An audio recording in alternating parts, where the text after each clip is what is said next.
Ele era um aventureiro.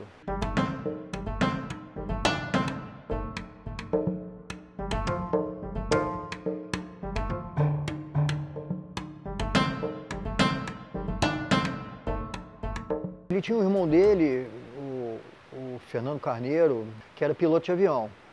E ele, meu pai, como ele era o irmão mais novo, ele seguiu aquela veia aventureira que muitos da família tinham e foi ser piloto civil também. Quando ele fazia a escola de pilotagem do Aeroclube, ele logo identificou uma coisa interessante, uma praia tão próxima do centro de Fortaleza, e, no entanto, era uma praia deserta.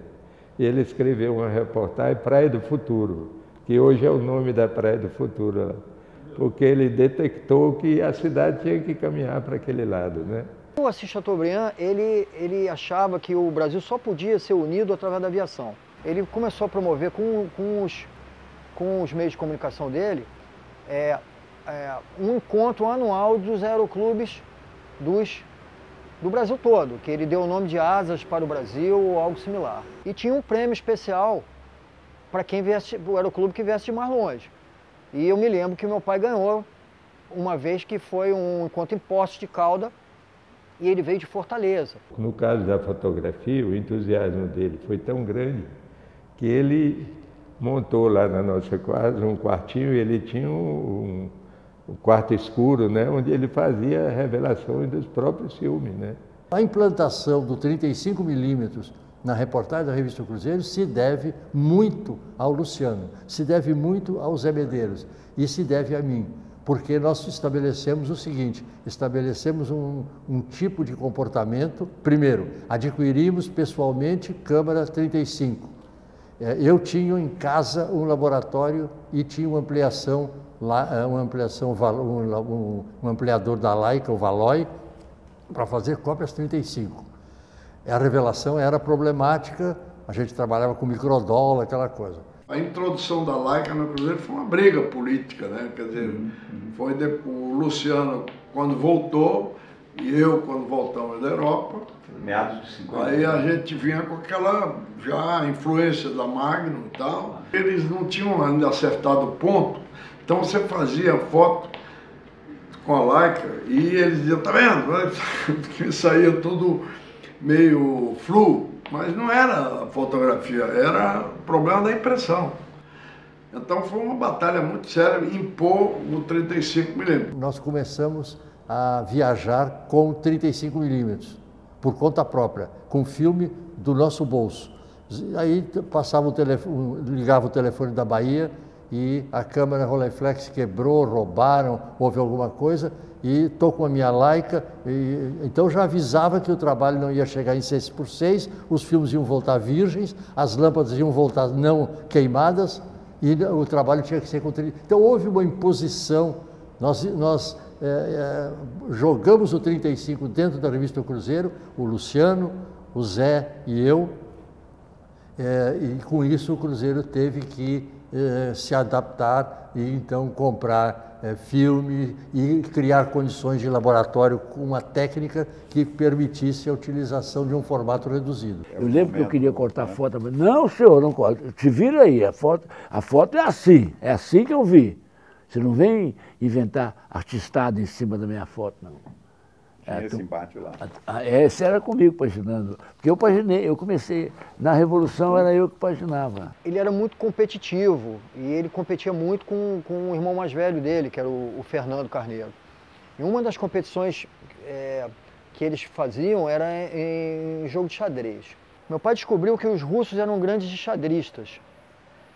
E ele achou que lendo livros de enxadrista russo ele ia ter vantagem sobre meu tio. Então ele conseguiu, não sei como, ter acesso a livros de a discos de aprendizado do russo.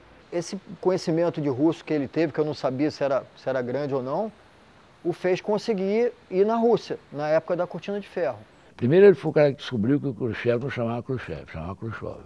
Ele voltou e disse, não é Khrushchev, é Khrushchev. De Berlim ele passou o telegrama para não sei para quem, e o Khrushchev achou muito engraçado a história. Surgiu a ideia de o Cruzeiro mandar um enviado para a Guerra da Coreia. O Luciano sempre demonstrou uma disponibilidade física e emocional, profissional, que ele mostrava muito bem que ele era uma pessoa, possivelmente como o Zé ou eu, mas o Luciano tinha uma outra desenvoltura.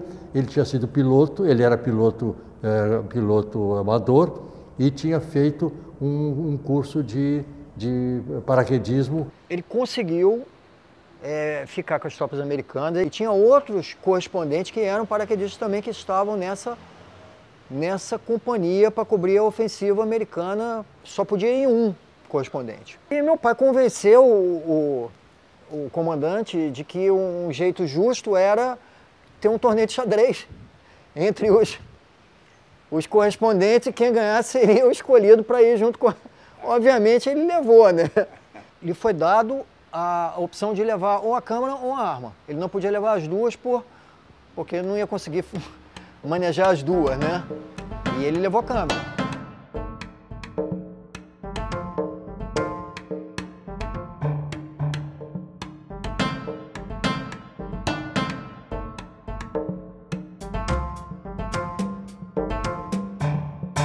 Ele tinha acesso a espaços que os fotógrafos não frequentavam, entendeu? Já mais para o final da vida, o Assis Chateaubriand conseguiu ser nomeado embaixador brasileiro em Londres. E houve o grande acontecimento da coroação da rainha. Então a Inglaterra ainda era o Império Colonial, então veio gente do mundo todo, do Império Colonial todo. Ou seja, foi dado ao embaixador brasileiro uma credencial. O Chateaubriand, desesperado por ele não ter um registro fotográfico pessoal, dele estar presente ao maior acontecimento, digamos assim, social do mundo da época, ele ordenou o meu pai a entrar clandestino na abadia de Westminster. O veículo diplomático que conduziu o Chateaubriand levava um passageiro clandestino na mala. Ele era o herói do cruzeiro. E ele colaborou muito para isso, pela competência e pelo jeito que ele trabalhava. Ele foi falecer indo fazer um acontecimento de menor importância, relevância, né? Que foi cobrir um baile de debutante, o primeiro baile de debutante do Brasil. Quando ele morreu no velório, cada fotógrafo chegou e não sabia como homenagear. E aí o Indalécio pegou o filme da máquina dele, puxou e jogou no caixão. Aí todos os fotógrafos fizeram essa cerimônia, que ficou muito comovente.